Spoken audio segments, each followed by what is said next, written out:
What is going on, everybody? What's Welcome, up? welcome. It is July 31st, almost October, in the You mean year August? 20,000 or 2022.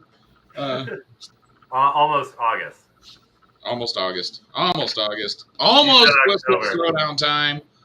What is going on? Geppetto! I was just talking to Frank today. Okay, let me see. So guys, we got some very special guests tonight. What's up, Zach Carazales? Newbie drone motor maker. We are hanging out with the Mldr guys, everybody.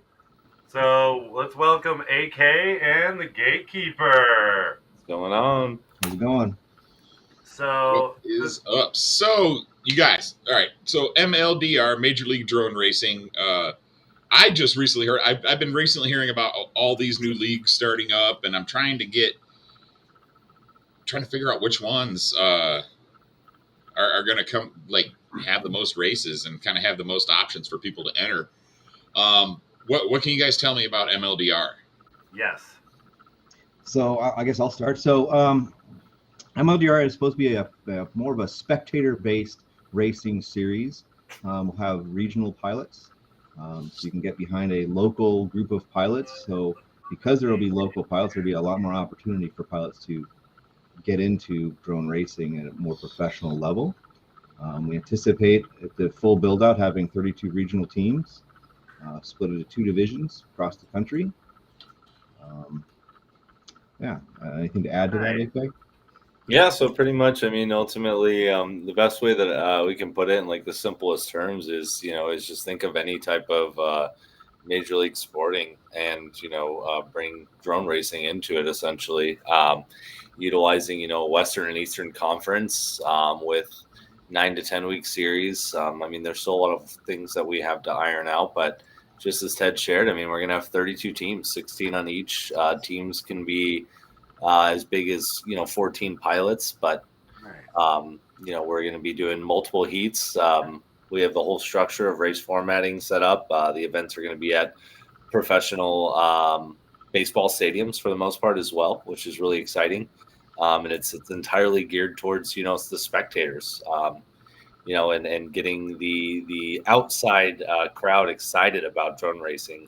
As we all know, there's a lot of us internally, that know about drone racing, but a lot of people from the outside are like, they'll say, oh, I've seen it once or twice on TV. I think I've seen it, or, oh, it's pretty cool, So ultimately we're trying people to be like, oh, MLDR is going to be, that's going to be on this day. It's going to be this state racing against this state. We want to try to build that presence on the on the spectator side of things. So it is a spec league, and it'll give a really cool opportunity for pilots all across America, a way to showcase themselves as an individual pilot, but also as a team sport as well. Yeah, that sounds really awesome, man. Like I like how it's sort of a state by state thing. You guys have team for Arizona, a team for who are you guys going up against?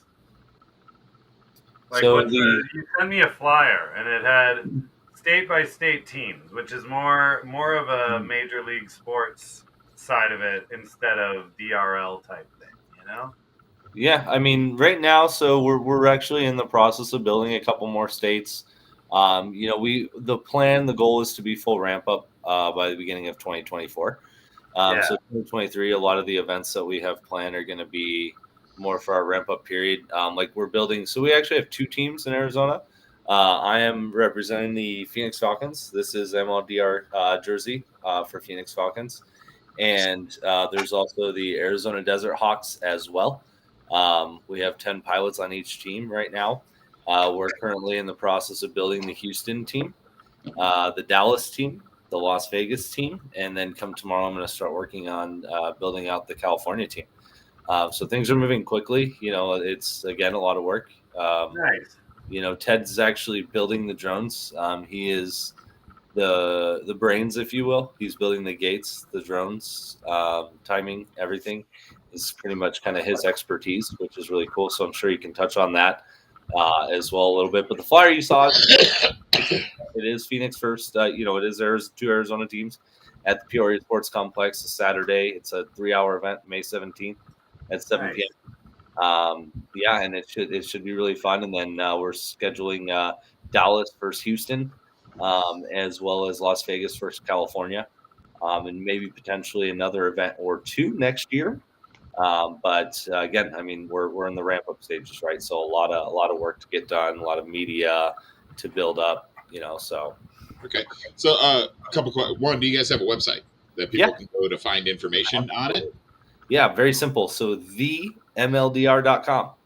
THEMLDR.com. Website is updated on a regular basis. I'd say 2 or 3 times a week. Different information is added to there. The best way to stay up to date is right when you go to the website, right at the bottom, you can put in your email and sign up for the newsletter. That's going to be the number one way for you to stay up on information for right now. Okay, guys, I just shared the link in the chat in case any of you guys are interested. So, now about the racing itself, you said it's a spec build, right? It is. Now, is it a particular frame, or is it a particular size of frame, or what are your specs looking like? Matt runs a frame company. So I design frames for a living, so I'm always interested to check out some of these new stuff, some of the new stuff that's coming out. Yeah, and that way he can enter his frame. Category. Yeah, make frames of that category. So at this point, it's a 7-inch build. Try to get visibility, well lit. As far as the really tight details, I'm not sure we're quite ready to release a lot about it. But something that's as easy to see, flies at a reasonable speed for spectators to be able to track and understand where they're at on the course. It's tricky because it's like we don't have everything kind of locked down yet to release heavy details. And I think there's going to be a release here really soon as far as what the drone looks like. Okay. So but you're likely to have, are you likely to have a specific frame that you guys are going to do, or so it'll be pretty much matching across the, it'll be a, sort of an IROC, right, where you've got matching equipment. All pilots are flying the exact same gear. So same flight controller, same batteries, same motors, same specs. I'm guessing on Betaflight as well. Same PID rates or tune. Or are you going to allow the tune? I think will be similar, and then I think we'll do some customizations for pilots for rates and things. Specific, stuff that pilots might want in their tune. Ryan, welcome to the stream. Yes, I saw your race at the World Games. That was freaking awesome. Yeah, night racing was. I found it easier to follow myself just because the bright lights on the drones, obviously, following them.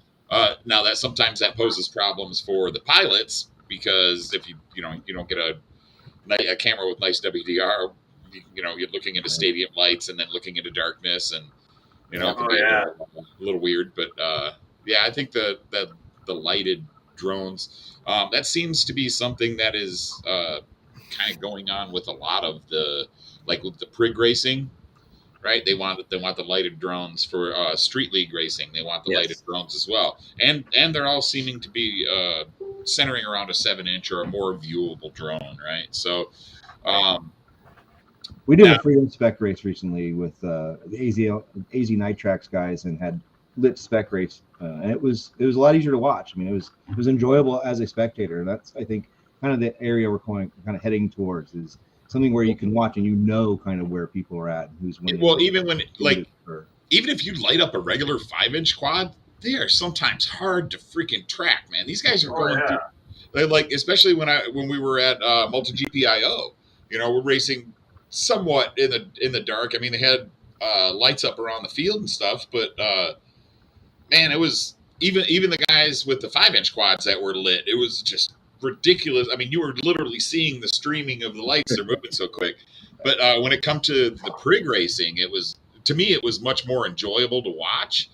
And it not just because it was, I don't know, it seemed like it's not because it was slower. It was just because everybody seemed to be pushing hard, but not so much that it was dizzying to the spectators. Exactly. Right now, I know a lot of people that watch these. A lot of people that I show videos to. I'm a trainer, so I get occasionally I get. I've got my work computer's got pictures of my quads on it and stuff like that. So every now and again, my desktop makes it to the display screen, and people ask me He questions. does it on purpose. I don't do it on purpose. I don't. But no, not during class especially. But and if people have questions about it, I usually tell them to wait till after class to ask about it. In case Matt's boss is watching. Well, no, actually, my boss actually complained because I had a picture of my racer on my desktop. That was on my home computer. Is what I was. This. So this is what I had on my work computer. And he complained because you're using your job to advertise your company. I said, first of all, my market segment is so small that it's almost impossible. I've never run across anybody that flies FPV in one of my training classes. Yeah. So he got a little. He mentioned that he was like, "Yeah, you can't do that. You know, what if corporate comes down here?" And I'm like. I asked him, I said, how's this any different than Jim having a picture of his freaking Mustang on there or Randy having a picture of his Corvette on his screen? It's something that he does as a hobby. And and I was like, all right, so I just took the logo off of it and I just now got pictures of drones with no logo. And he hasn't said anything to me about it yet, but I know he kind of looks at it every time he comes in the room. But AK's got that big car guy grin on his face now. When you brought up that, he just lit up. He was like, "Ooh, yeah, I bet it is like those guys." Yeah, part of the reason I'm into drones is because cars are so expensive. Yeah. And I can't pick just one that I want to buy and fiddle with. I want to have, I feel like I need I'm one of those people that I always had, like when I lived in Northern Virginia, I had a K5 Blazer for doing my off-road and for my winter driving and stuff like that. I had a little Ford Focus 2.0 liter SPI that I used to drive back and forth to work. Used to get me almost 40 miles per gallon. I had an Expedition that we used for road trips to haul the family around and stuff like that, and to haul the boat. And then we had a little convertible that we used on the weekends to, tool around when we didn't need to go get much. So, I just can't pick one car. I can't. Yeah. That's fair. I haven't been able to find that one car that kind of satisfies all the little niches for me. So, like right now, I'm looking at. I need a newer road trip vehicle. I have a Mercury Mariner. It's a 2007. I bought it like 4 years ago. I think I paid like $3,000 for it. Then it had like 100,000 miles. I'm up to like 209,000 miles on that car already.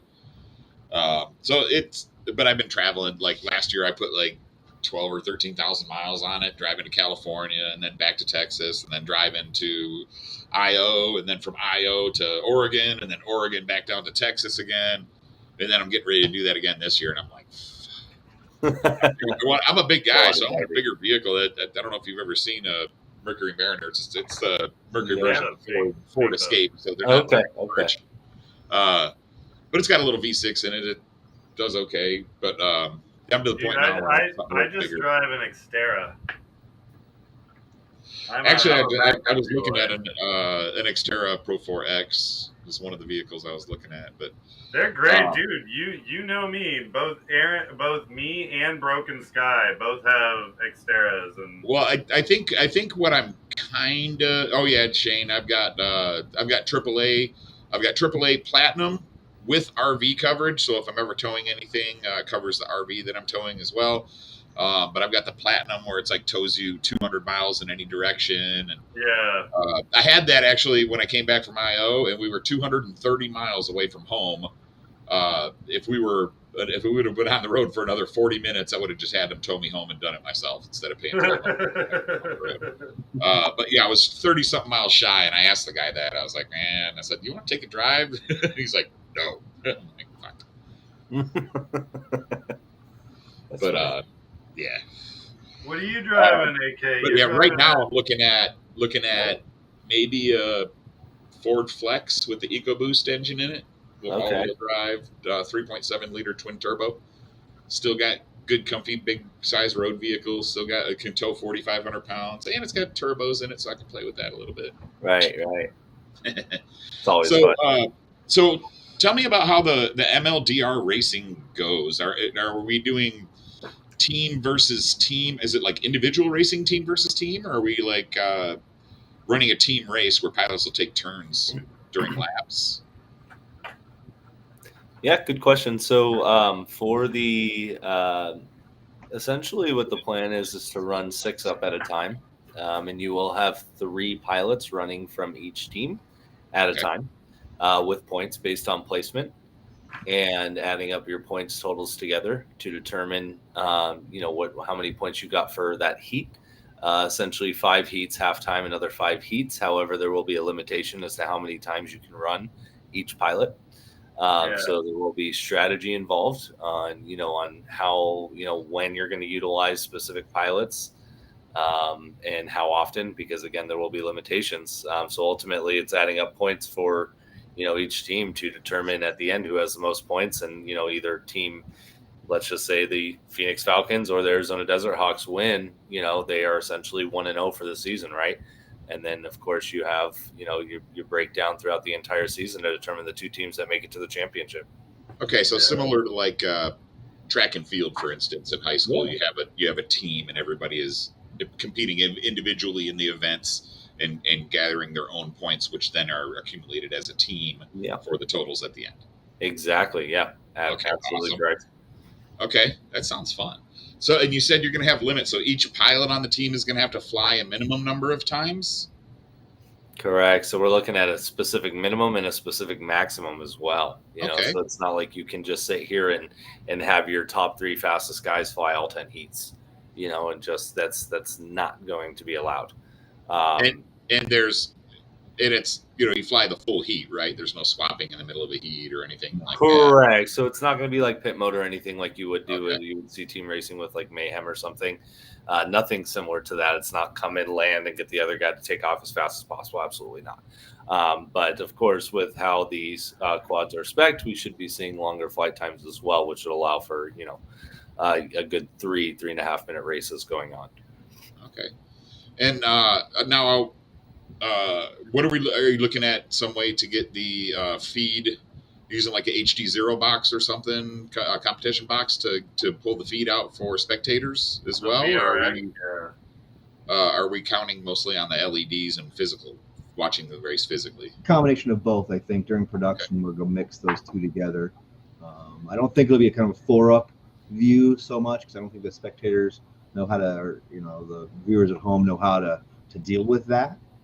So it'll more probably be, maybe the second place quad will be featured, showing kind of where they are in relation to first place, then outside views of the action. See, I always thought this would, like, watching stadium drone racing would be an amazing thing. I mean, you could literally buy a stock of these little Eachine transmitters, and people could pick the channel. You could put out a channel program with who's on what channel, what pilot's on what, and they could pick their favorite pilot and watch them, or they could toggle through from the races and actually watch from their seats as well, I think that would be freaking super dope, and it wouldn't be that, that expensive, because you could, to purchase the units up front, and then, you rent them out at the event. Right? Yeah, that's a really good idea. But I always thought that'd be badass. It sounds like you guys got a good plan going on. I'd say let's put an Austin team together, but we don't have six race pilots in Austin anymore. So and something to add to that as well, a good piece of advice there in that instance, it doesn't, I mean, just because, there's Houston, Dallas, doesn't mean that pilot needs to be from there. You can be in surrounding areas. We're not wanting someone that's, 4 states across. But if you're in the same state or a bordering state, and especially if we don't have it on the website as one of the 32 teams, because I've been asked that a lot, I live in a rural area where there's no way my state's going to get selected. And that's fine. I mean, you can try out to be on other teams. Yeah. You don't have to. So like anybody in Austin is more than welcome to go for the Houston team, to go for the Dallas team. That's okay. But as long as also, of course, that pilot is comfortable with, being able to make the trips, to those cities during the ramp up period for, media side of things, photo shoots, video shoots, things of that nature. Well, this stops you from getting the epic drone pilot from Sweden to be your ringer. It's true. Yeah. So I like that. I assume it would be more based on your locale in the states, because you have multiple teams per state. You said sometimes. Well, depending on the state, yeah, some states have a lot of pilots. Yeah, I mean, and a lot of Dallas could ground to almost cover fill out too. 2 teams by themselves. Houston could almost fill out 2 teams by themselves. Yeah. So Austin, we couldn't fill 1 team right now because we've got 3 race pilots that are in or around Austin. Dude, So, I'm in Williamsburg. I got no race pilots near me in any way. Yeah, see, and that's the idea. We don't want to exclude any people that are on those outskirts areas as well. Yeah. Sure, it's going to be a little bit. No, I have nowhere near. But like Las Vegas team, for example, Las Vegas does have a good amount of pilots, but they are kind of trickled all around the state. dude, look at Ohio, dude. Ohio, Pennsylvania could have freaking a couple of teams up there. Ohio's got a thick. Oh, they got. Yeah, they do have a good one. California too. California's going to be tough because we're only working with 1 team off the start for California, and they have a lot of really good pilots. Not to mention, Beverly Hills Aerial out there is starting to bring some pilots out there. You have like Fitty Cal just moved to Los Angeles to work for them. You have Vanover out there now. You have engineers now out there as well. He moved from Florida, so I mean, you got a lot of pilots that are heading out there. Not to mention, they have Drobot, Miwo, SFPV, Leviathan, just to name off a few. They got a lot of really, really skilled pilots. So, that's definitely one of those states that I could see there being potentially 2 teams as well.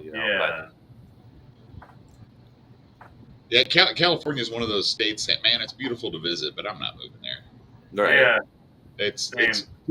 I mean, I work in the semiconductor industry. The pay to move to California is pretty big, but even under that pay line, you struggle to find a freaking place to live, and it's just like, dude, to buy a house, forget about it. I'm old enough. I don't want to rent from anybody anymore. I want my own freaking property so I can do some things. So, yeah, even Texas around Austin is going crazy because of the new Tesla Gigafactory they're putting in right here. That drove prices through the roof.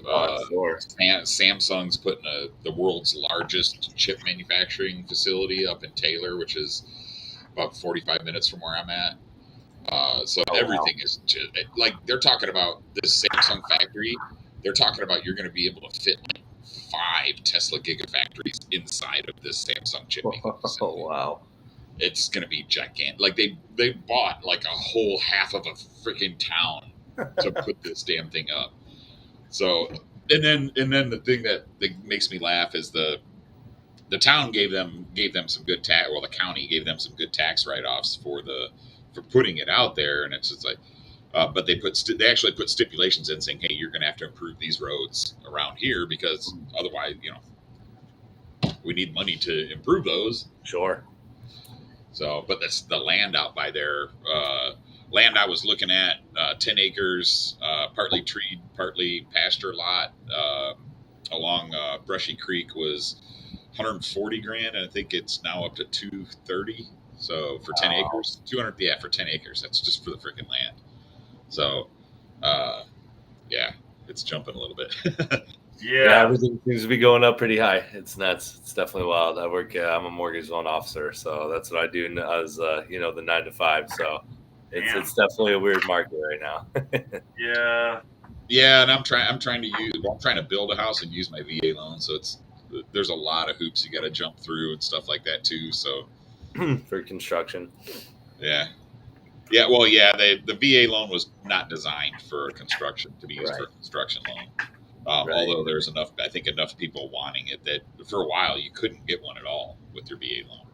So now you can, but it's like I said, there's a lot of hoops you need to jump through to do it. So, and I'm working on those. I got a year until I'm done with this place. So gonna get my own little property with my own little FPV racetrack and garage that's bigger than the Dream. house. Yeah, definitely is the dream, right? Well, yeah, Right? I'm building a barn dominium. I want a Oh, 40 by nice. 40 shop and maybe a 30 by 40 house, maybe. Well, I've Matt, got a that's few why next I week. love my place, is because my place has, like, it's such a linear house, and it's got that backyard that's just a racetrack, pretty much. And so I just do race lines all around my house constantly. Oh, I'm talking. I want property big enough to Oh, have I know. events on. I don't own this property. I want So- a big ranch, dude. That would be awesome. Yeah, yeah. I'm looking and I'm trying to find Like twice the size of Bardwell. Yeah, there's Newson's. Newson's is saying, "Damn," he goes, "I can't keep up with all that." Yeah, there's a lot of leagues going on, but dude, I think it's great that our sport is advancing the way it is. I do kind of wish that some of these people would pool their efforts occasionally. Like I would like to, I mean, Street League seems like it's going up pretty good, right? So and Yeah. MLDR, same thing, right? I just worry that it's going to be a competition to see which one draws more people, and people are going to Ryan, sacrifice one to go to the other, and that kind of thing. Kind of like with X Class and Mega Class, or Mhm. multi-GP Mako racing just versus put a, FPV WRA racing. So, um, hey Matt, Mako just put up a comment that's a very good one. Freestyle demo, drone soccer, and/or tiny whooping might be cool for spectators to see during things like intermission. that would be dope. It would be, and having something like a little tiny whoop race or something going on during intermission would be pretty awesome. Good night, Susan. Yeah, it would be awesome if the specs aligned at least, Yeah. so you could use the same vehicle in multiple races. But I mean, like Street League's got some serious, like they're reading your beta flight code. You have to have certain presets, throttle limits. They're allowing more different motors, but you have to have different throttle limits set based on the type of motors that you're using. Mhm. There's multiple frames that you can use, but the frame weight, I think the all-up weight has to be at least 1.2 kilos. You've got to have LEDs visible from the side, top, front, back, and I think bottom as well. But yeah, I think theirs is really tight on the spec. But again, if you guys are talking about doing something with a like you were saying, IROC racing, where everybody's flying the exact same thing. I mean, DRL does the same thing too, right? It'll be Yeah. similar in that way. We'll be controlling the quads from the management side. The pilots won't really interact with machines at all until it's time to fly them. Okay. Now, tell us what your guys' most distinguishing factor would be in terms of like the layout of the races, like from the other leagues. I mean, are you? I don't even know how I'm trying to ask this. I get what you're saying. I mean, and it's a little tough too, because it's not. Again, I mean, the biggest thing that we keep emphasizing, and it's so true, is it's geared towards the audience. It's geared to create, and a sport where, a really good point that someone said the other day is like, if the NBA only had NBA players that go watch NBA games, it wouldn't be the NBA, right? So it's like it's pulling out those people, those outsiders' views, to actually create the following to it. It's not that we're trying to compete with any of those in any specific matter. Basically, it's more so just taking the idea of people, outsiders that are not involved in the sport, seeing how cool it is, but also getting feedback from them on what their thoughts are, what their perspective is on the whole sport. And I think it's just a bit too complicated for most. It's like, I don't understand how how your track, which way to go. So it's more or less creating it in a simple form, if you will, that makes it very easy for everybody on the outside to understand and to follow along. Very, very simple. It's again, I mean, it's not to, compete with anything like, the MLDRs and like you said, with like Street League's super cool. Flying prigs are a lot of fun. They're awesome. There's big slow tanks and it's a blast. And they're literally like, if you guys ever seen Arizona Night Tracks, I don't know if you've ever seen those gates, but they're conduit, right? So you guys know what conduit is. We saw Greg at an Arizona Night Tracks race a couple weekends back, smack one of those gates, and just the straight gate had just a nice little hump out of it. It was just, and the prig was fine. Like, it's just cool, Yeah, dude, 1.2 kilos can do some damage. Yeah, it's some good weight behind it, especially, and it's a long straight section that he smacked too. Yeah, I mean, it's not so much to differentiate, from something else, but it's more so collecting data from the outside perspectives and seeing what they think is missing, and taking that into consideration and trying to fill all those holes and gaps. One of the biggest things that I hear from people, like, let's just say talking to family members, at a family, at a holiday or whatever, Thanksgiving or Christmas, doesn't matter. All that drone racing stuff is pretty cool. I saw it one time on TV. I saw it one time on ESPN. I don't understand it. It doesn't make any sense to me. I don't get it. How do you, so like, again, I mean, that's the bigger focus, and our angle at this approach is quite a bit different. Ted knows a lot of stuff on the back ends of racing, especially, building the drones, building the gates, software, stuff like that. I do the race organizing, plus I'm very involved in the community, so I'm helping out on the actual, building the team side, if you will. But then, the main owner, Richard, which I'm sure you guys will get to meet eventually as well. That guy's just the brains of the business side, and he's really, really good at what he does. And he's a pilot himself, a real pilot, and he loves drones and he loves the side of it, and it's kind of him too. He's like, I've seen these different things, but they're just not geared towards the spectator at all. Like, it's tough to really get into it, and I want to. And he knows the business side, and we know the other side. So conjoining this is kind of just where we're at, but. Yeah, I mean, like I said a few times, it's all geared towards the spectators. We want people there cheering, screaming, yelling for their favorite pilots. Buying, your favorite pilot's jersey will be for sale. Things like that. Meeting the pilots at the end of the race is be really cool.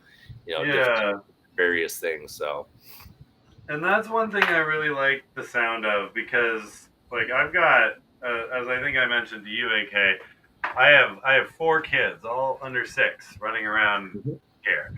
So I don't get too much time to fly. I don't get too much time to go out on my own. And when I do, it's usually to like an event or a yard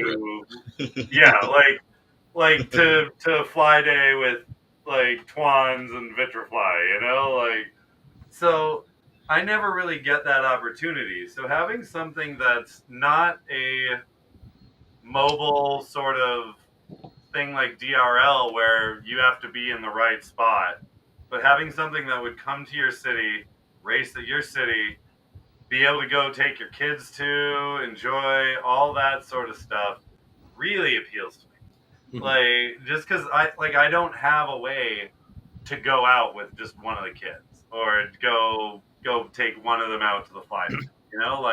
Right. It's either all 4 or nothing. Sure. So, yeah. No, it definitely makes sense. That's a good point. And that's kind of the feedback too, that, everything that we're listening to, is trying to figure out, because again, I mean, it's, our main focus isn't to, drawing the pilots. I mean, it is, of course, to be involved in it as far as the team side of things go, which is a really cool way to, to showcase yourself as a pilot, as well, and kind of build your own personal brand, if you will. But, again, our main focus is entirely, the 99% that's not in drones, right? So yeah, I agree, and it helps with the education side, because there's not much in terms of the STEM programs anymore that there used to be, especially back when building quads was things like the flight test Anycopter, not a racing drone, you know? Well, yeah, STEM is moving more towards radio, electronics, and building Yeah. like mini computers and stuff like Oh, that. yeah. I think that the window for us to squeeze in that kind of thing into STEM is kind of it's almost gone unless you have someone at a school that is interested in drones or knows somebody that flies drones. You know, and Yeah. you know it really is about just getting out and trying to expand, like get more people to see the actual flying. Like I'll do on Fridays in my class, generally the last day of class, I'll run through FPV videos and just to show people like what we're looking at. Like this is this is DVR from our goggles. Cool. This is what we're seeing. Right. And I'll bring in usually I'll bring in one of my tiny whips and I'll fly the tiny whip up and down the hall. And they're like, "Holy shit, that thing's fast!" And I was like, "Yeah." And I said, now try flying it fast through 1 foot by 1 foot gates. They're 18 inch by 18 inch gates. Yeah. And I'm zipping it under the table and around. And I'm not that great of a freaking drone pilot anyway. And then every now and again, if they get interested enough, I'll bring in like my Nemesis Micro. I've usually got that in the car and a set of goggles and stuff. So I'll whip the Nemesis Micro out because I can kind of fly that thing anywhere.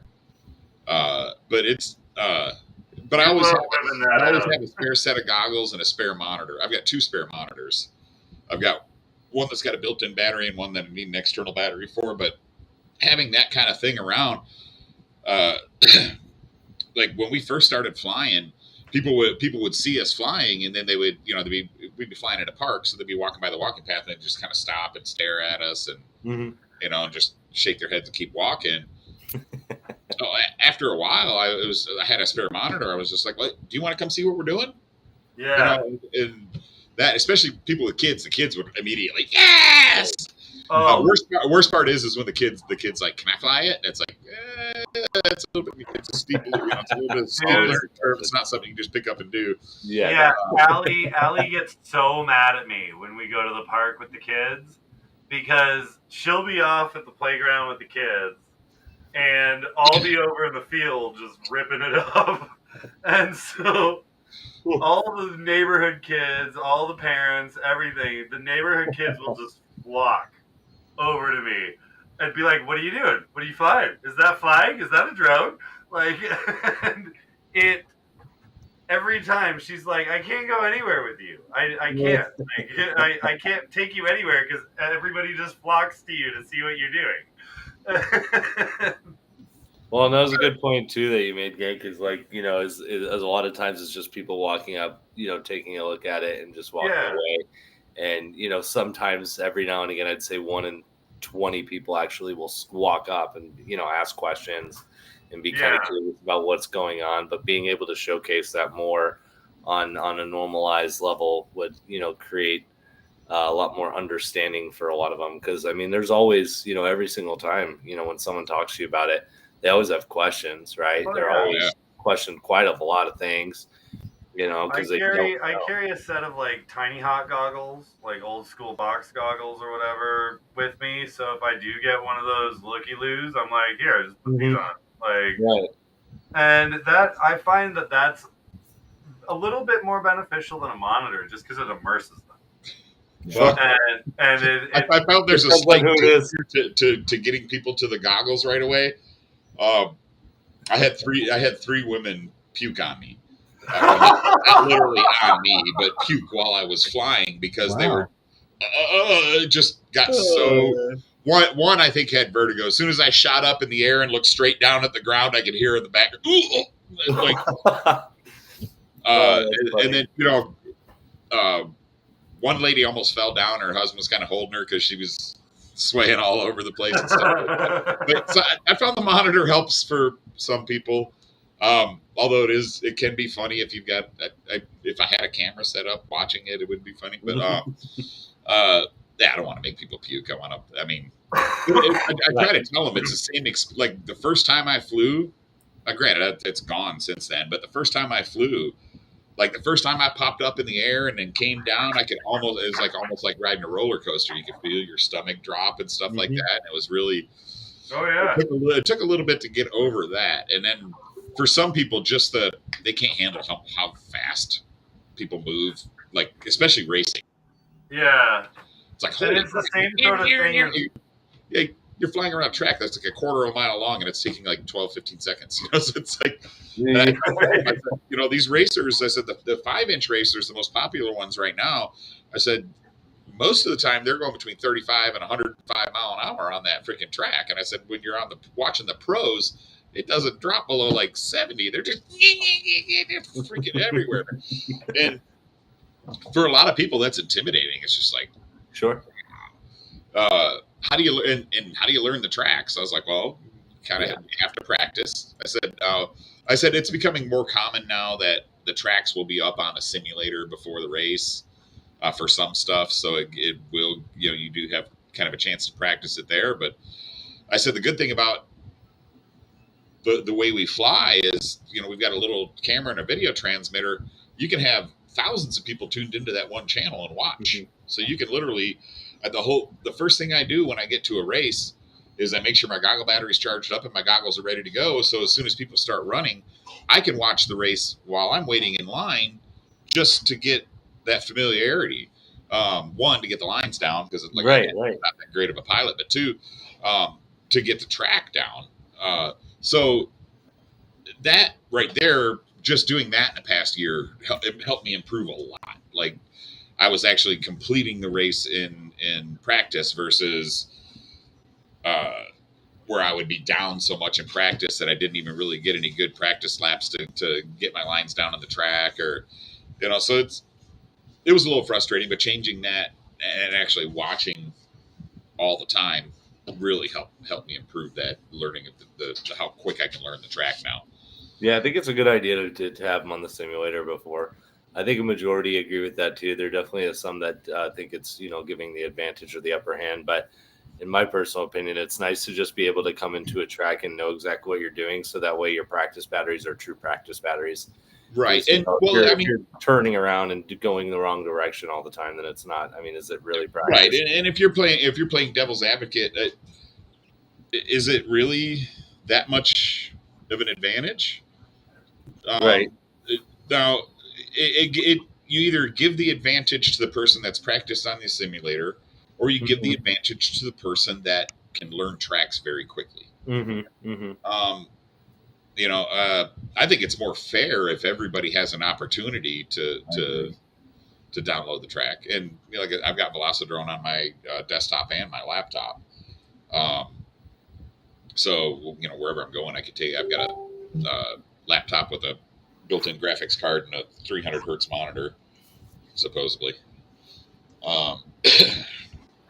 But I had to buy a nice computer I could travel with, but I still wanted it to be able to do video editing, and I have Fusion 360 installed on it as well, so I can do designing from the road. Like last year when I was traveling I think I was traveling 3 or 4 months out of the year, you know, I had to still wanted to do design where if I'm trapped in a freaking hotel and, you know, it's like, what do I do? Watch Netflix all the time? Do I design more drones? Right. Design more drones. I think I did, like the past 3 years, I've came out with 3 or 4 drones each year. Oh, wow. New designs. Oh, wow. And I've got 2 or 3 prototypes that still aren't released yet officially that I'm working on. I got another prototype that's supposed to come next week. So, oh, wow. Yeah. I think I build more prototypes than I actually sell drones. What's up, 007? Welcome to the stream. But yeah, and that's probably not a good business model. I probably should sell more of the drones that I've designed and use that money to, you know, bang out prototypes. Sure. I'm like, I just dip into my savings account. I'll pay for it with this. Yeah. It'll make me money eventually. That's funny. Yeah. Do you do like any specific type of frames that you specialize in, like size wise, or do you kind of just dabble in everything? 10 million inch. So I started out with here. Let me pull up the site real quick.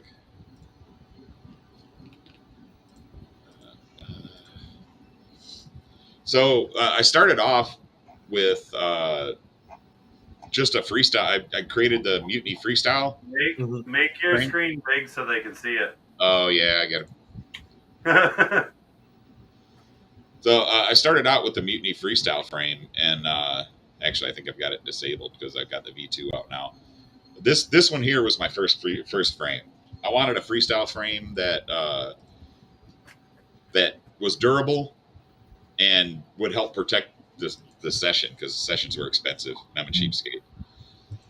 So this one here, I designed back in 2017, and Flynoceros actually carried it on their site for a little while. He did the manufacturing for me on it. So that was the first frame that I designed, and that thing is, I'm still flying my very first one. I haven't. Oh, nice. Anything. It's the only thing I've done to it since I got it was change to Crossfire because I was on Fly Sky before. Good upgrade. Yeah. Very good upgrade.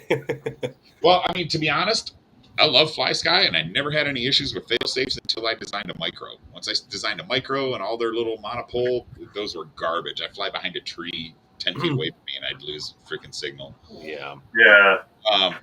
So I started with that one, and then I was racing with the guys. There used to be a good race scene here locally, and I was racing with the guys, and I kept breaking stuff. So I bought a Flynoceros Cerberus, couldn't break that damn thing. But then shortly after I bought my Cerberus, everybody started going to lighter and lighter racers, and here my Cerberus was, weighing, 80 something grams dry weight. So everybody else is down around in the 70s and 60s. And hey, Reaction Entertainment, welcome to the stream. How you doing? Yeah, and so I ended up with the Cerberus V3 for a little bit. But they were not as durable as the Cerberus V1s at all, so I just decided to make my own race frame. Okay. I started off with the Wyvern. This one here, it's a stretched X race frame. Nice. All right. And I did cross brace. I did cross braces, and I only used them once or twice. And then just the frame was so durable, I didn't need them. So that was just, kicking me away from the gates. Right. So at that point, and then I had freestyle frames. I was flying a Pyro Flip, the Glide. I remember that. Was so flippin' weak. It broke all the damn time. I liked the price of it, and then so I decided to build the Mutiny freestyle frame. Which has now evolved into the Mutiny V2 Freestyle frame. So the original design had the standoffs as the motor screws. And I kind of changed it up a little bit to make it more durable. But so this frame here is probably my most durable freestyle frame. Lightweight freestyle frame. Right. I like those arm yeah. They look like it reminds me of like a flying V guitar. It's like, all of his new rigs have that design. So that's that was the motor protection. So the Nemesis HD Micro was I wanted to build a micro because it was getting to the point where lots of people around here stopped flying. So I felt like I didn't feel comfortable flying a 5-inch quad or even my 6-inch quads by myself because people can walk a long ways in the 3 minutes that you're in the goggles. Sure. Right. Yeah, absolutely. So I wanted a little top mount battery squished X freestyle micro, and nobody made one. Should I show him Helen? Hold on, we can show him Helen in a minute. But I designed this. At first, they didn't have motor protection on it. Okay. And then I heard Aaron Ciotti say, "Well, I'll never buy one of his frames because he doesn't have motor protection." So I put motor protection on. He still has yet to buy one of my frames. But,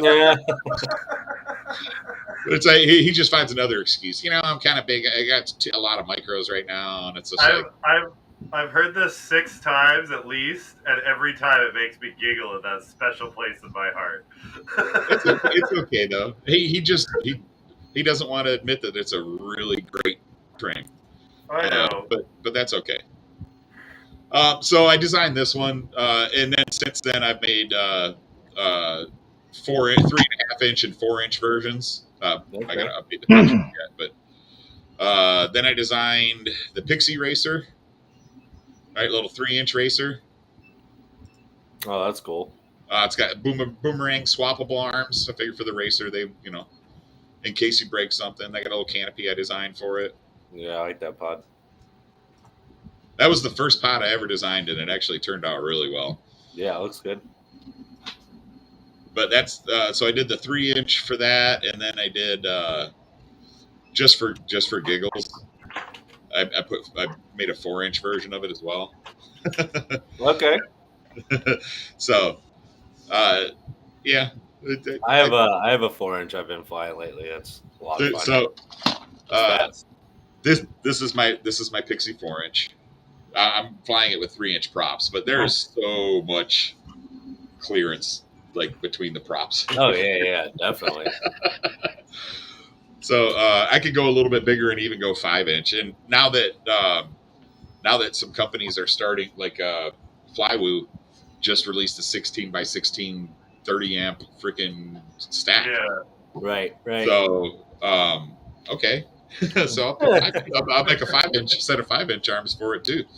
I'm down with that. But I did like Flywoo made that Hex Explorer, and as soon as I saw that thing, and I'm like, what were they thinking? Those arms are so freaking skinny; they're just gonna fall apart. And then I saw, holy shit, they've got a 6-in-1 ESC. So I had this hexacopter that I had about 50%, 60% designed, and I was like, man, nobody's going to want to deal with dual stacks, and you're really limited on the flight controllers because only certain flight controllers have 6 motor inputs. Yeah. But Flywoo, and I was like, oh shit, Flywoo's going to have a bunch of people with broken frames that they can't get parts for. So, like, my first 20 sales of this frame were just people who broke their Flywoos within a week. Yeah. We need another option. It was like, yeah, that thing looks durable, and I was like, I haven't been able to break it yet. So I didn't break mine either. and then I redesigned. Then I don't know if you guys know Gil Coronado, 32 bits of Gil. 32 bits. Yeah. He lives like 30 minutes down the road. He's a good friend of mine. Yeah. So he came over to me. He came over to me and asked. He goes, "Dude, do you have something I can fly for a commercial? I got a gig to do a commercial, but they want me to fly indoors, and they want me to fly in a couple of really tight proxy places, and I'm not comfortable doing that with a 5-inch." I said, "Oh, well, come over and I'll show you what I got." And he ended up flying the Hex, and took him a little bit. He tuned it a little bit. Took him a little bit to get used to it. Said it needed a little more thrust, and it was a little had a little yaw twitch, but I think it was because the motor spacing in the back. So he helped me. Well, he gave me some ideas to help redesign the Hex into the Cinehex, which the Cinehex is. I spaced the front and rear. The back motors were really tight to each other on the hexacopter. Mm-hmm. Here. But on the Cinehex, I spit there in line with the front motors. Everything's spaced out. Extended the back end of the top plate all the way to the back, so we could put a big battery on the back to offset the weight of a full GoPro, and that thing works freaking awesome now. That's cool. Yeah. I had one as a tester for a little while, and I put Cinewoop ducts on it, and it flew fantastic, dude. I loved it. So Matt really hates me when I tend to do my thing, which is Frankenstein random shit out of his frames. I don't hate it. I think it's cool, But we made an X8 Nemesis 3-inch, and hold on. Hold on. So he took the Nemesis Micro, and I created a 3D printed spacer plate to go between the two frames. Yeah. And he bought some 10 mil spacers, and he created a freaking 3-inch X8. Dude, it's a beast, and it's powerful enough. This is the best part. Like, I can pull up freestyle with a normal GoPro on it, and the best part is it comfortably flies The GoPro Fusion 360. Oh, nice. Really? Yeah, and Look it's at like 3-inch X8. I never expected it to like carry something that's like a Oh, the half GoPro pound Max. camera. It's impressive. It This is. is really I was big. very happy with that. So I'm gonna make that into a X8 kit. Okay. Yeah, So you'll be able to purchase with dual bottom plates, the spacers and the printed adapters and all that, and the lanyard. yeah, and we still gotta figure out a design for the printed landing gears because these ones that I did keep tipping over, so we need to figure out a better issue. Yeah, it'll be a. I'll make it a tripod, 2 in the front, 1 in the back, and extend it way towards the back. All I did was rip the ones off the Shendrone's Big Baby. Well, I'm gonna make it. The kit's gonna be with the 3.5-inch frame instead of the 3-inch frame. Yeah, So you That's a have good room call. to put on bolt on any kind of plastic prop guards that you want to put on it. And that frame is 10 mils longer in the front and in the back, so it should space out the feet to help it land better. yeah. But yeah, Dan, that's great. He's making. We're showing the other one that you're working on right now. Oh, the over under? Yeah, he flipped it upside down and he's gonna fly. No, that's not what I did. So I've been testing Matt's frames for a bit now, and I've broken a few. He's part of the reason they're so strong now is because every time he'd break one, I'd fix that spot. So exactly. So I had a couple Nemesis V2 frames with the back arm broken and a couple with the front arm broken. So I ripped off the back arms of the ones with the back arms broken and the front arms of the ones with the front arms broken, and I made an over-under. Okay. Oh, interesting. I've seen a couple people do something similar. Yeah. But I think once I get this one built and tuned properly, it should do a lot better. But I hope. I'm kind of known for my tuning in terms of that sort of stuff and micros. Sure. So hopefully I can make that thing fly better. I've tried one other over under, but it felt really wobbly, and I didn't really like that. There he is. But, welcome, Double A. That's the hardest working volunteer in multi GP right there. damn right. What's up, One of Double the A? hardest. Actually, they all work freaking hard at IO. So You can make me normal size now. There we go. But yeah, I've got a new racer prototype that I've got that should be here this week. So I'm repairing 2 racers and have one that I'm gonna build up fresh. I've got my last set. I don't want to say it, but my last set of freaking Hawksky 2306 motors that I'm gonna put on it.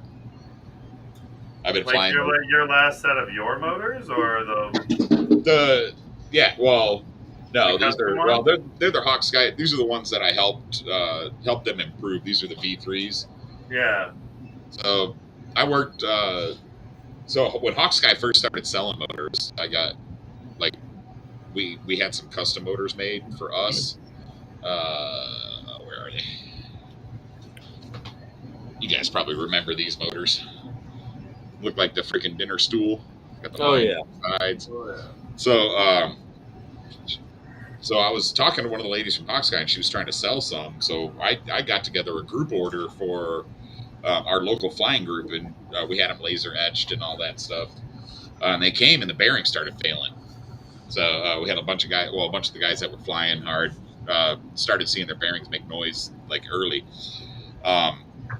Ended up working with them to improve the bearings, improve the design of the frame, switch shafts to a stronger metal hollow shaft. Went to naked bottoms, a whole bunch of stuff. And what they ended up with is these V3s here. They still got the ribbing on the ball does give it a little bit of strength. But I bought a whole shitload of those, and now they're unavailable. So. But I've been using them. But I've been using them for 3 years straight. So. Oh, nice. What are they? You said they're 2306. Yeah, 2306. What so, KV? 2400. I'm still on 4S because my motor's won't die. Fair enough. But yeah. So I'm gonna, because I've got that, because I've dealt with them for so long. We actually made these. On it. I don't know if you remember these. There was a flying group called FPV as fuck. Yeah. And they were run I by kind remember of a jerk, Vince Smith. I know everybody loves to hate him. We But, love Vince. You know that. But we worked with Hawk Sky to have these. We designed these, right? These FPV as fuck motors. So these ones here are 2307, 2500 kV on my 6-inch. Hey Matt, I have your other Hawk Sky motors in my hand on the Chronos. I've got 2507s. I had them make me. Oh yeah, I had them. They made me some one-off motors. I had 10. God, what were they, Dan? 4120? 4120, 650 kV. I've got them in my hand on Chronos right now. Are they 650 or I thought they were 950? No, I think they are 650. Yeah, I think they're 650 because they're going to be running 13-inch. So make me big. I'll show them. Oh, hold on. Where's my mouse? There it is. So yeah, AK. Oh my goodness. Those are beefers. Yeah, dude, they're freaking, they're honking motors for sure. This is a 4146. This is my baby. Those are 4120. 4120. Okay. Yeah, 4120. That's a one of a kind. That is the only X-class frame that Flynoceros ever made. His one prototype. Dan won it in a raffle or in an auction or a contest. No I think Matt. I think you and I both won it, kind of, because we're both kind of tasked with building it up and all that. Yeah, well, yeah. I like I said, I put those motors on my X-class, and I had 10 of them made, so I had some spares. So I just sent them the spares that I had for it. So at least got the motors. This is what's on my bench right now, AK. So is those round tubes or is those octagonal? They're round. Okay. But they're thicker. They're about twice as thick. Yes. I'd say, hold on. 2 mil sidewall. Yeah, I think there's a 2 mil. For sure. I don't know where my calipers are right now. Yeah, it's actually I was struggling to find some 2 mil sidewall tube. I think these are 2.5. Nice. Yeah, they're 2.5 mil sidewall tube. So mine were going to be use hexagonal tubing, but god damn, was it expensive. Yeah, right. I actually looked at. I could have made one with airfoil, carbon fiber airfoil tubes on the arms. Small, like a 3-inch airfoil. But those, I think it would have cost probably $700 just for the drone. By the time I was like, yeah, nobody's gonna want to buy that. But, yeah, that adds up. Here's my other Flyno, my daily driver. The skull. Yeah. Rotate it around the other way, Dan. There you go. Oh, you mean the pretty way? Get its good side? Well, so you can see what it is. I mean, I understand you want to show off your straps. Oh, I know. I like my little iron-on straps. They're my thing. So yeah, nice. this is the Flynoceros skull, and then I got the 6-inch version right here as well. So yeah, that was the one Flynoceros frame that I never bought, was the skull. I've got a bunch of Flynos here because Shane sent me his stash to rebuild. So Rob E asks if you guys can show one of the quads that you guys race in MLDR. Do you guys have one handy by chance? I do. Am I allowed, AK? I don't see why not, because I will say just before he does show, because I know you guys were asking about, kind of like what exactly is the build. That's not really something we're going to release just because we are. I can say that we are getting. We have proprietary equipment. You're not going to release specs, pretty much. Correct. Yeah, there's certain parts of the drone that will not be something that the public can purchase. Just it is proprietary to MLDR, but I think it's covered up enough in the sense to, being able to show. So we are. This is going to be your very first official MLDR quad that he's going to show you guys. Make it big, Matt. Make it big, big, big. Hold on. Yeah. And many more to come. I'm sure some slight tweaks and whatnot. Nice.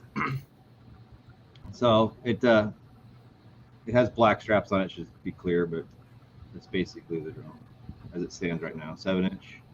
Nice. I like it. That's Big awesome. and slow. Big, slow, and lots of lights. Big, slow, and heavy is kind of how I like it, to be honest. I'm partial to flying like 10-inch and beast class and that sort of shit, you know? Yeah, I was debating with 10-inch or 7 for this. So Dude, 10-inch is like I kind of regret selling my Kraken build because that thing, like, it was. I fly micros mainly. I fly 5-inch sometimes, but every time I'd go out, even if I was just flying micros and whoops, I would have my 10-inch just to cruise around. If you go 10-inch, there's this. The Necromancer. Dang, that's a beast. So this is one of my prototypes right now. Big boy. It's a chase quad. So both the camera. Sorry. Oh, that's cool. Okay. Yeah. And That's you do really have cool. some separate tilt for your FPV for the people that don't like to fly them exactly. But this one here I've got set up to do. I can swap back and forth between 8-inch and 10-inch arms. Oh, okay. I do have to coil up a little bit of cable, but it's How's it sound? it's big. Fucking. The big quad sounds so awesome. Do you spin 10-inch props on that? I'm sorry. Are you spinning 10-inch props on that? Yes. Nice. That's awesome. That one I'm gonna bring. That one's I'm bringing with me to West Coast Throwdown. Nice.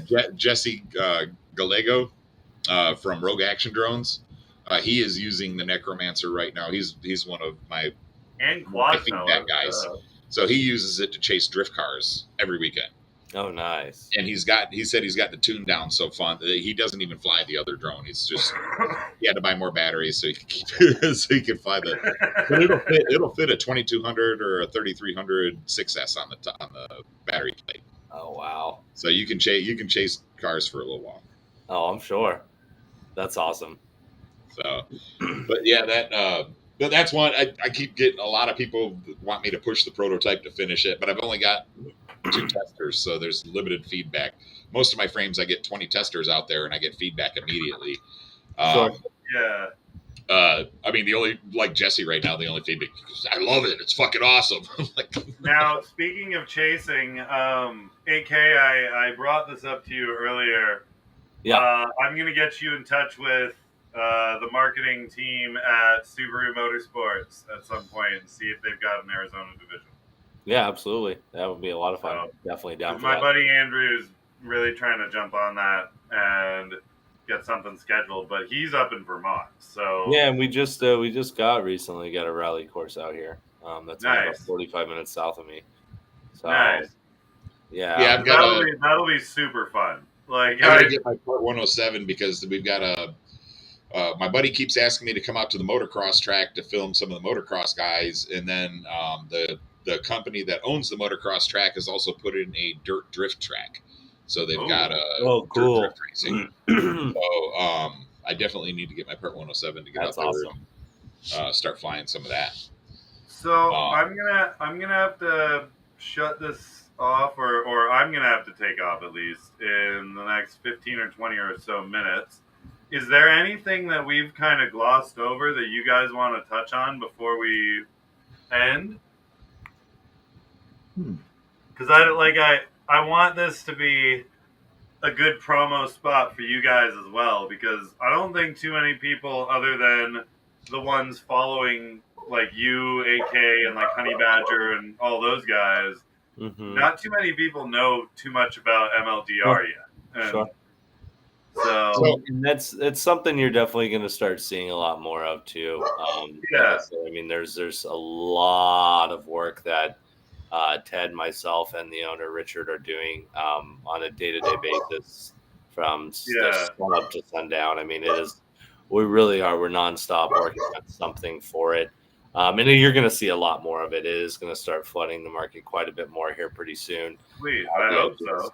Yeah, we just, we got to build up, some of the more media side of things. So, and we're happy to help in however way we can, man. So can I recommend two things? One, when I searched MLDR on Google, nothing came up. So you might want to have your SEO guy go through and add some of those. And I also searched Major League Drone Racing, and it wasn't in the top 10 on Google results. Like here, it literally came up with Drone Racing League, DRL, Titan Drone Racing, Titan Major League Drone Racing. Right. And then, opensponsorship.com. But but you guys definitely want to have that fixed so when people search for MLDR that they find it. Absolutely. Yeah. And I don't even think, the website, it wasn't even really, to be 100% honest with you, it hasn't even really been intended to even been pushed out at all in general. Anyways, that isn't something that we've even, started on, if you will. Now, the construction of it obviously is on its way, and you can find some information on there, a little bit of information, not a whole lot, and that's something that's still building up as well as we collect more media. I'm sure that's something that will get handled, though, and I appreciate that feedback. The one other thing that I would change on that would be to have somewhere for people to, you have a login and a team registration form, but if you had somewhere where you could just gauge interest in a certain area, if you could put allow pilots to sign up and then see if you could find them a team, I think a team finder kind of page, I think would be very helpful as well. Yeah. Yeah, I know there's. I haven't gone through it a whole bunch myself, nor am I on the operations side of the website because that's way beyond me personally. But I do know that there is a section on there with all the different teams, and you can go through and click on each individual team. But it's still a lot of work to be done. Yeah. The rest of this year is really just building up. The media, the marketing side of things, doing a lot of fundraising events. We're going to be hosting booths at various things where, we plan to do booths at spring training games, as the baseball season continues on, and just any different ways that we can. We're doing golf events. We're doing schools, high schools, colleges, everything, great elementary schools. There's a lot of stuff. And then again, of course, the few races we have next year are, more so testing the waters, if you will, and continuously ramping up to what we hope to have completed and started by, the beginning of 2024. So, yeah. And laying that foundation first and building the teams and building the marketing strategies and all that is often going to benefit you in the long run anyways. For sure. Because if you come out marketing right now and or prior to this or whatever, you're gonna be hit with a lot more of these sorts of questions and wonderings and people having suggestions all the time. Whereas if you build that foundation for this next year, get a bunch of involvement, bunch of people going, you won't be able to stop it. Right. There's a big difference between just marketing and laying the groundwork for something to just snowball. Sure. So, getting interested pilots is probably the first step, right? That sounds like what you guys are working on. Yeah. Interested pilots, getting the team set up, and stuff like that. And investment in marketing, it seems like, too. Yeah. Yep. What's up, Shelby? How you doing? Welcome to the stream, bud. Hey, Shelby Bull in the house, everybody. So I posted the link, themldr.com. There is some information up there on the teams. Looks like you can create a login there. It does have, let's see, does have a couple events scheduled. It does show the one for Arizona Desert Hawks versus Phoenix Falcons, next year, May 22nd, right? 7th, May 27th. Yeah, May 27th. Yes, that should be the first official one, and then. Like I said, we're in the process of Houston and Dallas teams. We'll be, visiting out there pretty soon to, meet with those teams and, get jerseys and whatnot going for them teams and photos and rinse and repeat with other states. But yeah, I mean, just for simplicity aspects, during the ramp up, we'll have those two teams go against each other. And now, in terms of the teams, you're getting them all set up early, and I like that. What, in terms of their practice schedule, sort of thing, would that involvement entail? Good question. As a pilot, so the pilots aren't going to get again. I mean, the actual MLDR quads are going to be used entirely at the actual events themselves. So it's not like pilots are going to be handed quads. Granted, the pilots do receive the basic specs of the quad, so they are welcome to build their own, and then fly something on a regular basis at home as they normally would. And then, of course, come the live event time, there will be some practice during the day before the actual live event, so the pilots can warm up on the quads a little bit and get used to the track. Again, it is going to be something a bit more simplified, if you will, just because, again, the bigger factor is trying to, is gain the interest of the viewers, the spectators, because a lot of, like I said a few times, it's people not understanding how the drone racing works. And a lot of times people, if they don't understand something or don't understand it easily, instead of being willing to want to learn it, most times they just figure, the heck with it, So my quick explanation is usually it's like F1 racing on a 3D plane. Yeah, that's a good point. Good way to put it. So you're flying a specific course on a 3D plane as fast as you can, and just trying to beat it. It depends on the type of race, because there are, of course.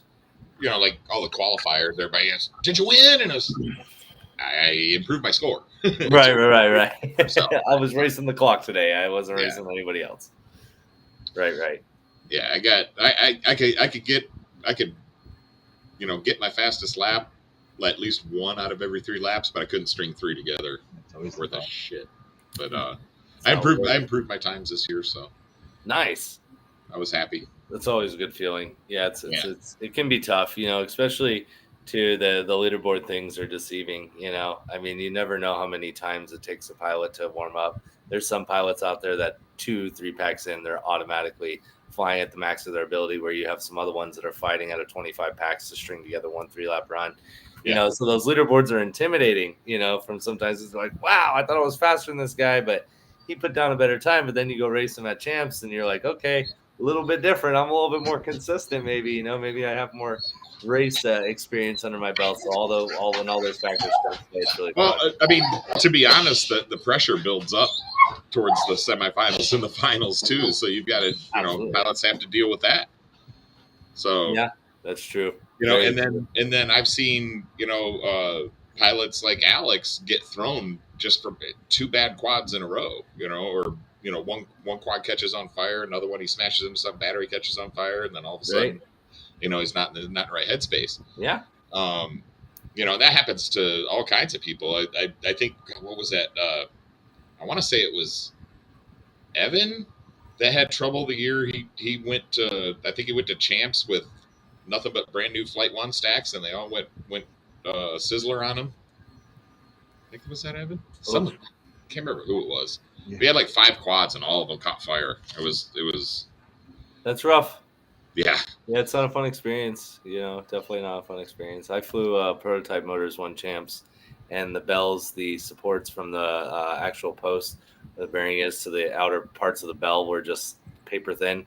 And I mean, if you were at 100% throttle for 3 seconds, those would just snap, and then your motor just logged. And that happened to me over and over and over and over and over again. So I was like, "Yep, not flying these motors ever again." Yeah, I gotta fly trusted stuff when you're going to champs. Yes, you do. Yeah. Plus, people push the limits too. Like when you get out there, all the really fast guys, they're all running. Everyone's running 2050 to 2150 kV 6S, charging packs to 4.45 SL or 4.5 SL, and just pushing it as hard as you absolutely can. The funniest thing I think I ever saw was someone running fucking all out, hits the damn the conduit post, and then you see a bunch of big poof of smoke. Didn't catch on fire or anything, brought it back, and the damn MOSFETs are stuck to the bottom side of the flight controller. He's Oh, had the board so damn hot, smacked the gate so hard. All I can think of is that the MOSFETs jumped from the freaking back side of the flight controller. Oh man.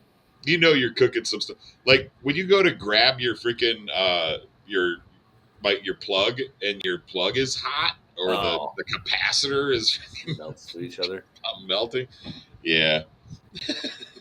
Yeah, especially, I mean, well, you guys, I mean, not entirely too much different, obviously, where you're at. Gets very, very warm as well. I'm in Texas, so. Right, yeah. You guys, yeah, very hot out there. We've been over 100 degrees for a month now, so. Oh, man, yeah. Yeah, I know how that feels. Yeah, but it's like out here, you know, I fly a quad and you can't touch the motors for literally 6-7 minutes after each battery. I gotta wait. Yeah, they bring fans to set their quads on. Yeah, that's what we do. We set our fans on quads, or our quads on fans to cool the motors. You know, between. Yeah, it's nothing more frustrating in Texas than getting up to the line and somebody saying, "Hold on a minute."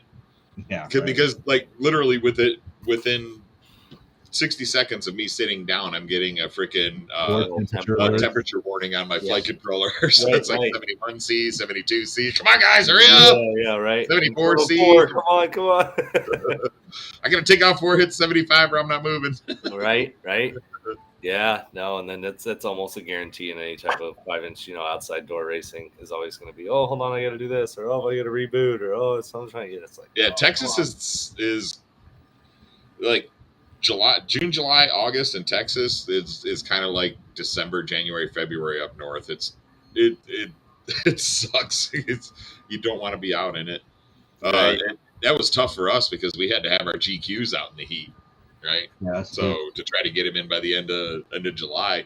Yeah. So the day when I went to Houston for the GQ, it was 104, I think it was. We had some shade, but man, there was hardly any wind. Yeah, that's a rough one. Yeah, I was sapped by the end of the day. My body I bet. couldn't deal with it. I'm too old. I thought I was gonna go into heat stroke. I had freaking big jugs of ice water I was drinking all damn day. Yeah, it's you know it's bad when you drink 2 gallons of water and you don't have to pee. Nice. That's funny. But yeah, we struggle in Texas, but bright side is we can have races all winter long, and the Houston guys do. Yep. I still have to make it down to their night spot, the parking garage. Oh man, they've been pulling a lot of pilots to that, like crazy amount of pilots. The street league? No, the night spot in Houston. When you know. Oh yeah. I've been seeing that. Wardna's been going to that, and then there's a lot of pilots that have been going to that. Evan went down there, checked it out. But yeah, the one thing that kills me is a lot of times they're doing it on weeknights. So it's Monday night or Tuesday night. So I get off, if I get off work and I head down there, I could be down there by 5 or 6. But I mean, if we're finishing up at midnight, that puts me back home at like 2:30, 3 o'clock in the morning. And I got to get up for work. Yeah, I got to get up for work at 5. So yeah, I don't blame you. That's kind of like how our Thursday night races are. Yeah, and when they do that FPV weekend thing once or twice a year, and it caught me on a bad time both times. Kind of a bummer, but yeah, they do. That was one of the things. Like, we actually had a bunch of people that raced here in Austin when I first started flying. I mean, Gil was obviously the most notable one. He, qualified sponsored pilot and all that. Yeah, he came out here and won a race. My very first race I ever flew in my life, he was out here for it. So I joked with him. I was joking with him this year, and that was a half-ass joking. I was like, "Look, dude, this is how about you come up to MultiGP IO with me?" I said, "I'll give you 3 racers, and you just come up and see what you can do after being out of it for 3 years." And he's sounded kind of interested, so we'll see. That I think that'd be badass to just have him come back and freaking just to see what he can do. I know he misses like freaking hanging out with everybody and bullshitting with everybody and stuff. So yeah, that's most of the fun right there. Is just getting together with everybody and getting to hang out, meet the pilots that you talk to online all the Well, time. yeah, I mean, that's a big part of it for me because I don't have a whole lot of friends here locally, but I've got a lot of online friends. So Right. going to these events is, I mean, that's where I get to meet all my friends. Sure. So, Yeah. yeah, of course, Dan hasn't made it to one yet, unfortunately. So we'll get him to one next year. Dude, yeah. Or you could come out to one in my area, even though there are none. But yeah, we tried, and then it got canceled. I actually almost had to travel to Manassas for work. But I told my bosses I'm not going back on that site. I hate that site. Someday, man, I know I'll left that make site it out for a to one of them. CFL FPV was the only real one I ever really went to. Like IO, West Coast Throwdown are obviously the two big ones. Team Drone Adventures is working on making theirs a big thing. You know, Rotor Riot always a big one. Rampage, I don't know. It's never like that time of the spring is always a bad time for me money wise because I'm usually paying off Christmas presents and stuff still. Yeah, dude, there were a few big events that I wanted to go to, but CFL FPV was horrible timing because it started like right at the end of February, early March.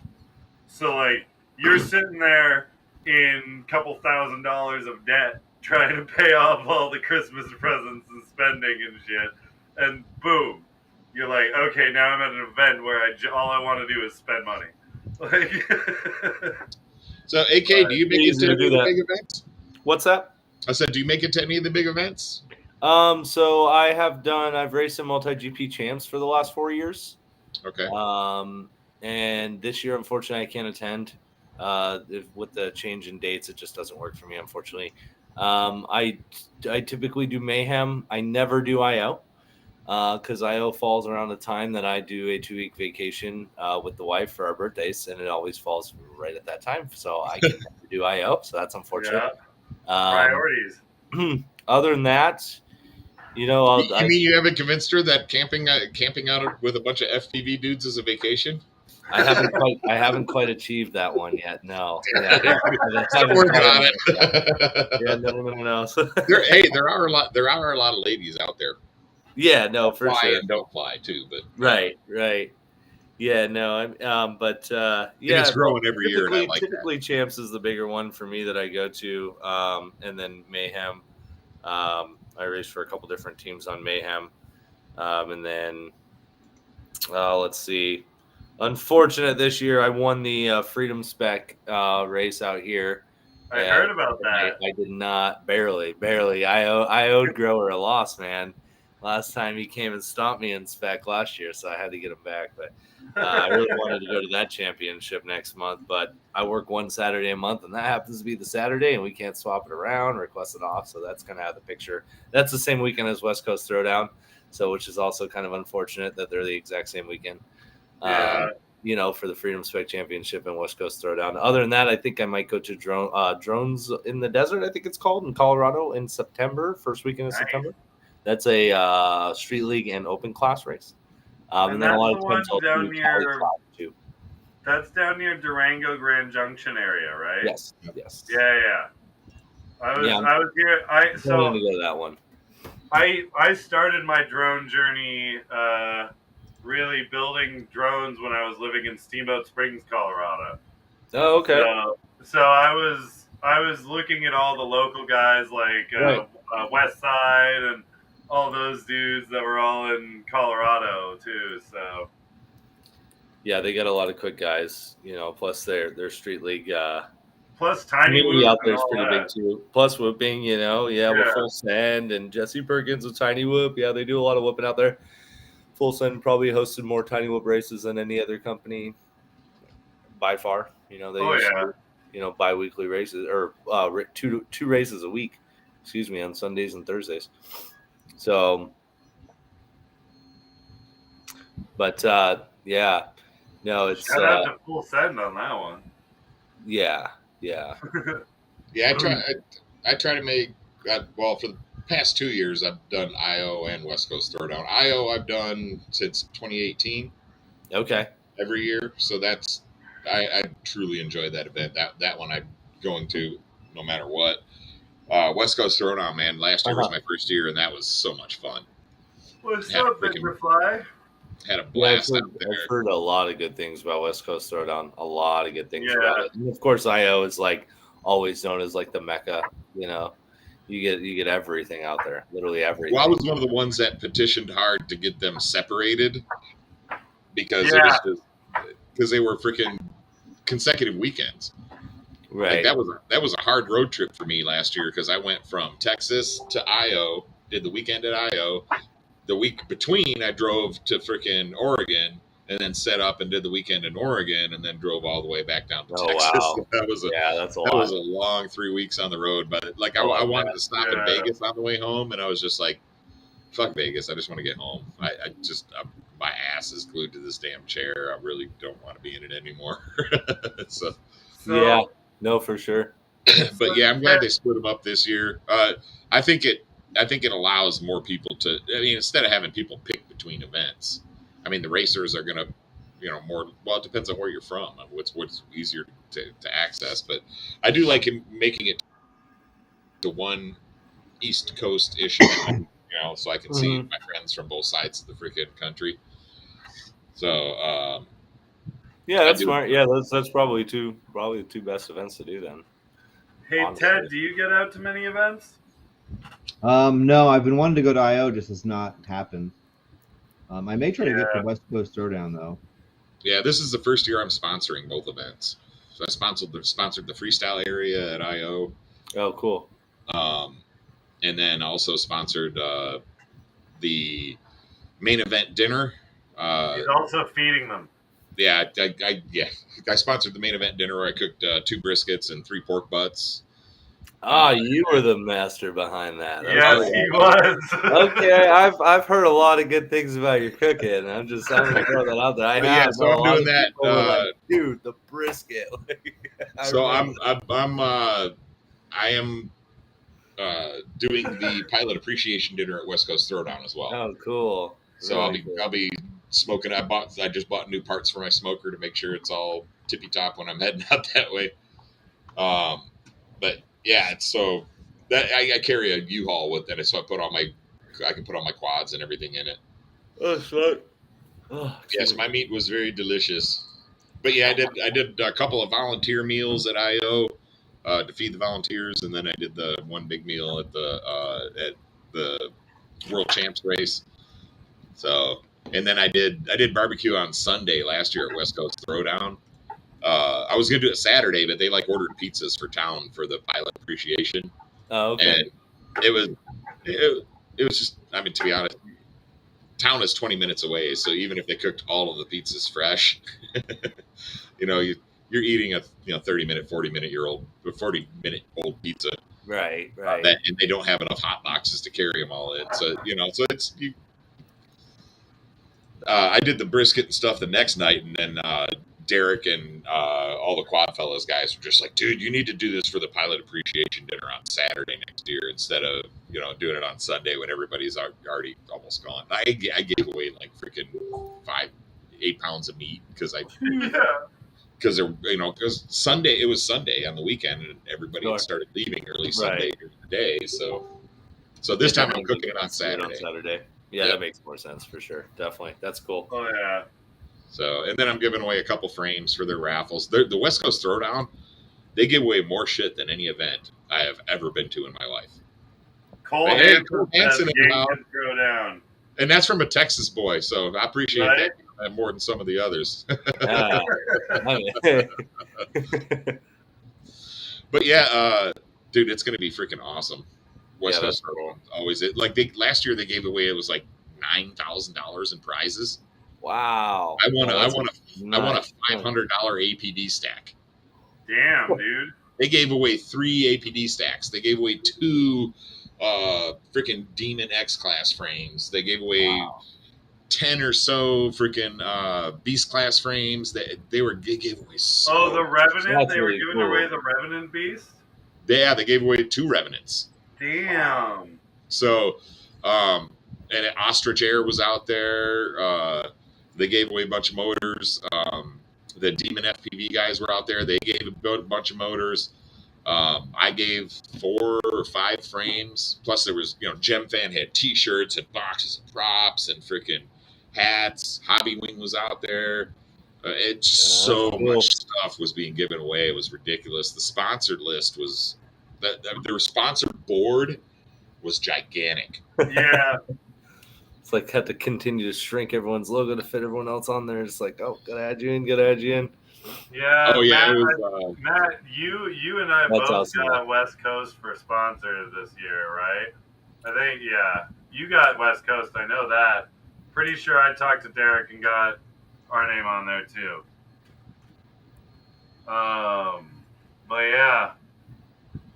So I don't know. I've got some time still, I guess, but yeah, I do personally got to get out of here pretty soon, probably within That's the next 10 or so. Just gotta handle a couple things. Do you have any merch store or anything you want to promote before you head on out?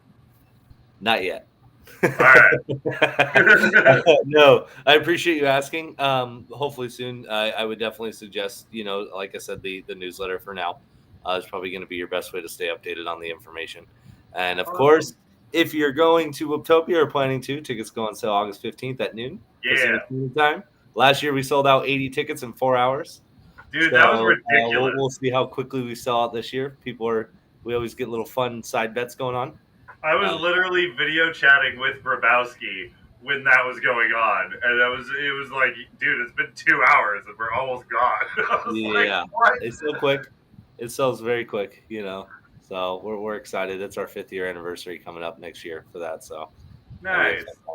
So what would it take for Optimized Drone to help to sponsor you guys for MLDR?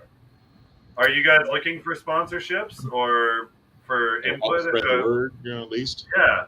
I'm gonna connect you. I would have to connect you with Richard. That's gonna be his avenue. Okay. For handling that side of stuff. I do believe so. Yes. But that's something that I'll have to guide you, and I'd connect you to. That's no problem. Yeah. We'll figure it out. I'm not too worried about it. We're trying to get. We've been recently trying to sponsor whatever events we can, just because we haven't really done much of the event sponsorship stuff yet. But we're trying to build our team as well. Sure. So right. All the events that we can possibly find right now, we're just sort of being like, hey, what can we do to play? So this is the sponsorship banner from last year. So they had Gem Fan, FR Sky, Pyro Drone, oh my god, Hobby Wing, X Class, CNHL, 533, Banff Decals, T Motor, Dysonian Drones, KO, CL Racing, Rising Sun FPV, Tattoos, Ostrich Air, Rush VTX, Gank, Darwin FPV, iFlight, KO Technologies, D-Quad, Acon, Beta FPV, Emax, Drone Zone. Love it. Black Cat Design. It's HDLRC, tons of Armaton quads. Yeah, all good. Yeah, no, that's great. Run Cam, Newbie Drone. Yeah, APD. Dude, they had a list last year. I love seeing that. That's awesome. No, it's cool to see the support, and that's what really makes it what it is. You know what I mean? Ever. Oh yes, Love Chat, best adult site. Oh yeah, he's going right now. You're filling it up. Admin, where are you at? Come on, Danish, were you slacking, man? Wow. That's amazing. That was funny.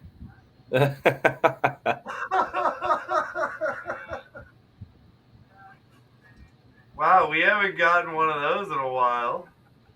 Wow, that was a damn just spam. Rapping love, baby. Dude, I couldn't type in the word YouTube fast enough. Hey, I saved the link though. I'm, still dating. Nice. Matt's still on the prowl, so he's like, sure, anything will help. I don't know, the XYZ kind of threw me off. Usually I'm used to seeing 3 X's after that, but Right? No, that's the old school thing for when somebody's trying to tell you your zipper's down. XYZ, examine your zipper. Right.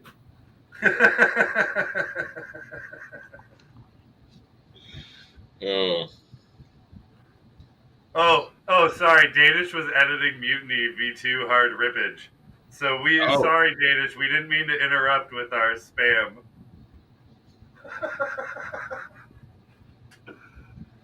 God, you look away for 1 second, right?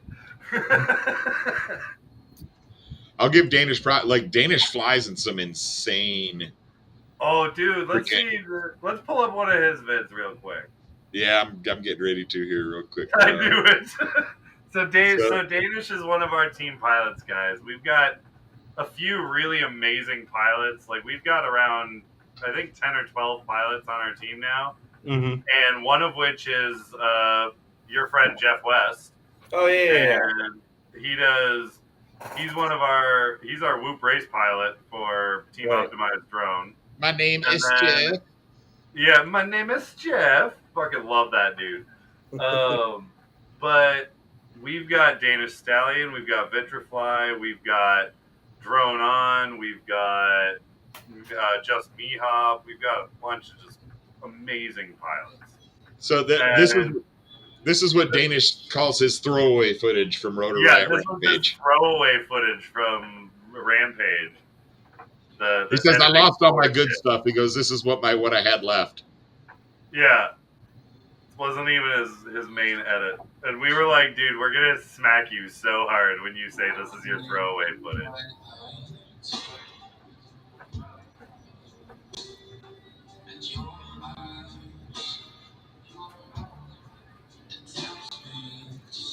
Danish, you knew what video he was gonna pick.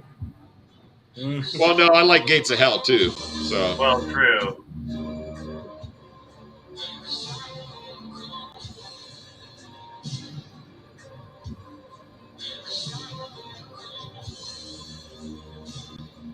Oh, this. Right?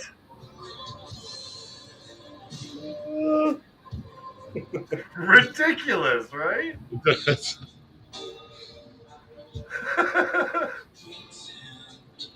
Love that fakey wall bump there.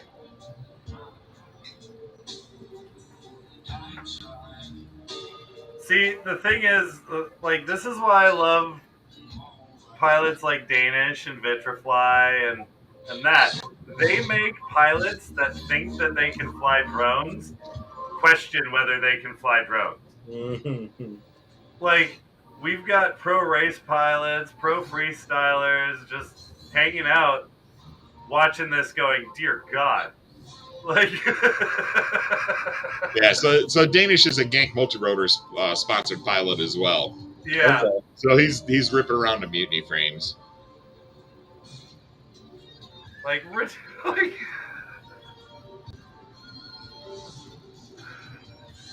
oh my God. I love his videos, man. They always make me happy. Well, the funny thing is the whole thing started out as a challenge by Drew Camden to power loop into one of the ducks. Yeah. And he did it like 6 times right in front of Drew, too. He did it. It was his first trick. He power looped the whole building and then into one of the freaking drainage ducts. Oh, that's funny. Let's see. Where's his first Gates of Hell video? What up, Blizzard? How you doing, buddy? But yeah, so Danish sent us a little video on the team chat today that was him getting stuck in a fence. Was that what that was, or was he just displaying the new Mutiny build? Oh, I don't know if it was. It looked like he was recording all the different places he got stuck because there was like 3 or 4. That's what I thought. Man, that's gotta be such a fun spot to be able to fly. Right? Oh my goodness. Dude, Gates of Hell. This one scared me because he was flying the Mutiny for some of with the skinny arms for some of these videos. Yeah. I mean, that's a lot of concrete and rebar.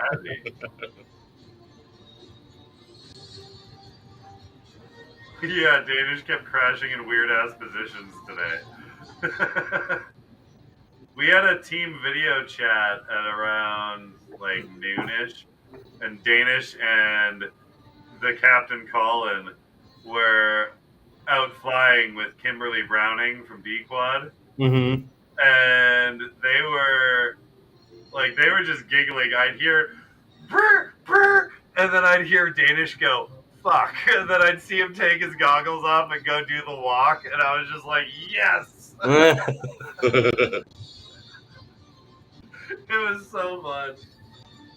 But they're down in Florida. They live down there. I'm in Virginia. Matt's in Texas. So Okay. we don't all meet up too often. I used to live in Florida, so I haven't flown with Danish, but I used to fly with all that Florida crew down there. So Okay.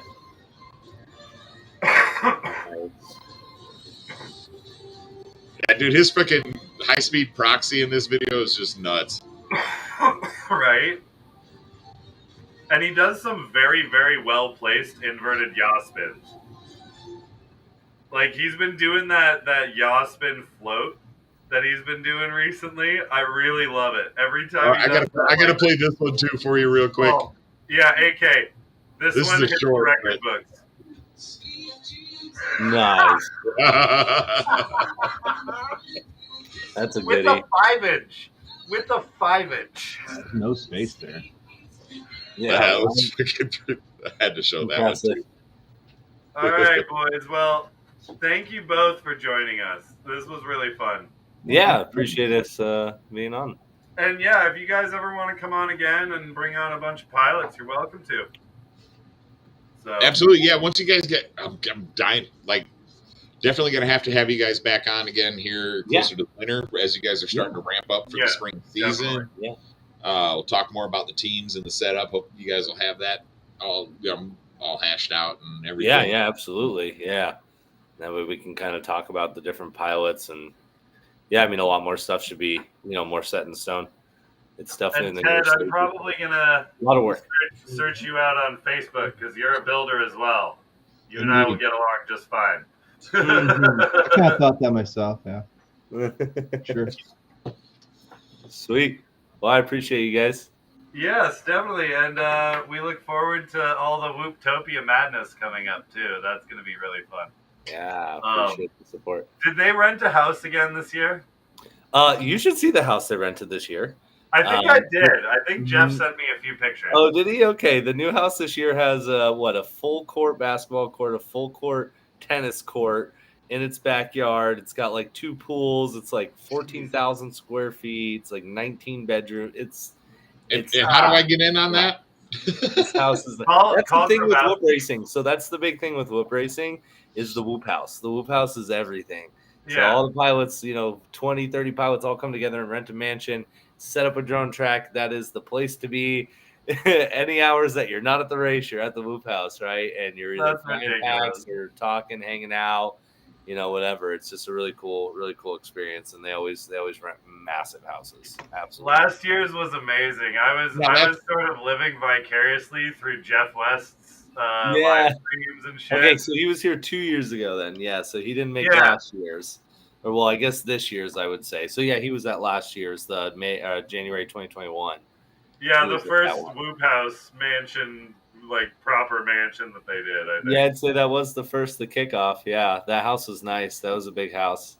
That was good. But this next house is absolutely just. I definitely want to make it out to Whooptopia. Yeah. Now Matt wants to go to Whooptopia. Now is it Colorado or is it Arizona? Here in Arizona, yeah. So it's here in Arizona, always on Martin Luther King weekend, in hopes that people have less need for taking time off of work, in hopes they get that day off. And it's a 3-day event. Saturday, Sundays individual racing. Monday is team racing. So 80 pilots for individual racing. Last year we gave out just under $5,000 cash and another $4,000 in product. Nice. So it continues to grow. We're shooting for 6,000 cash this year, plus product as well. So it's I do have some micro frames that I would be willing to toss into prizes. They're not whoop frames, but they're micro frames. That's fine. Anything and everything is much appreciated. And what I'll do is I can kind of send over to you too what that looks like as benefiting you on our side with our media team.